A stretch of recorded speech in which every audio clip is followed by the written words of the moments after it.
মৈত্র কমিটির রিপোর্ট নিয়ে আজকে একটি গুরুত্বপূর্ণ আপডেট শেয়ার করতে চলেছি। শুরু থেকে শেষ পর্যন্ত ভিডিওটি দেখবেন, অবশ্যই স্কিপ করবেন না, না হলে গুরুত্বপূর্ণ আপডেটগুলি মিস করতে পারেন। প্রাথমিকে যে মৈত্র কমিটিকে তৈরি করা হয়েছিল এবং মৈত্র কমিটির যে রিপোর্ট বিচারপতি অভিজিৎ গঙ্গোপাধ্যায়ের এজলাসে জমা করা হয়েছিল, কয়েকবার শুনানি করা হয়েছিল সেই মৈত্র কমিটির রিপোর্ট দেখেও এখন এই যে মৈত্র কমিটির রিপোর্ট সেটি কি 2024 রিক্রুটমেন্ট পথে রিক্রুটমেন্টের জন্য কোনো কি প্রভাব বিস্তার করবে, এটি উঠছে প্রধান প্রশ্ন। এবং 2024 রিক্রুটমেন্ট প্রসেসে তার কতটা অবদান রয়েছে সেই নিয়ে আজকের এই গুরুত্বপূর্ণ আপডেটটি। একাডেমিক স্পোর্ট কীরকম হতে পারে 2024 রিক্রুটমেন্ট প্রসেসিংয়ে, সেই বিষয়গুলো নিয়ে বিস্তারিত আলোচনা করব। মৈত্র কমিটি কিন্তু গঠন করেছিলেন বিচারপতি অভিজিৎ গঙ্গোপাধ্যায়। সেই মৈত্র কমিটির রিপোর্ট অনুযায়ী যে একাডেমিক স্কুল তৈরি হয়েছিল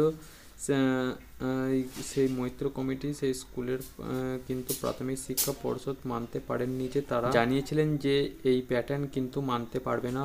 ফলে মৈত্র কমিটি আবারও কিন্তু সেই তাদের যে রিপোর্ট সেটি সংশোধনের চেষ্টা করে এবং মামলাটি বিচারপতি অভিজিৎ গঙ্গোপাধ্যায়ের এজলাসে বেশ কয়েকবার উঠলে একটি বড় দাবি উঠেছিল প্রার্থীদের মধ্যে, যে সিলেবাস ভার্সেস নিউ সিলেবাসের, ওল্ড সিলেবাস ভার্সেস নিউ সিলেবাসের যে নম্বরের যে পার্থক্য আপনারা দেখেছিলেন 2014 সালের এইচএসসিতে বা এইচএসে, তাদের কিন্তু নম্বরে একটা বিস্তর ফারাক রয়ে গেছে। সকলেই কিন্তু সেই নম্বর পাচ্ছেন, কিন্তু দেখা যাচ্ছে 2014 সালের আগে যারা পরীক্ষা দিয়েছিলেন তাদের যে নম্বরের প্যাটার্ন, পার্সেন্টেজ বানানো শতাংশ বা কত নম্বরে তা পাস করেছে, সেই সমস্ত বিষয়ে কিন্তু বর্তমানে কিন্তু প্রচুর পরিমাণ নম্বর উঠেছে। এই তবে দাবি করা হচ্ছে যে ওল্ড সিলেবাসের এবং পরীক্ষা দিয়েছিলেন যে বিশেষ করে যারা 2006 থেকে 2013 সালের ক্যান্ডিডেটরা, তাদের একটি বড় অভিযোগ ছিল যে কেন্দ্রে প্রচুর পরিমাণ নম্বর এইচএসএতে মাধ্যমিকের জন্য, সেই তারা একাডেমিক করে পিছিয়ে পড়ছেন সেই নম্বরের জন্য, তাই চাকরি পাওয়ার ক্ষেত্রে সমস্যায় পড়তে হচ্ছে ওল্ড সিলেবাসে যারা পরীক্ষা দিয়েছেন সেই সমস্ত চাকরি প্রার্থীদের।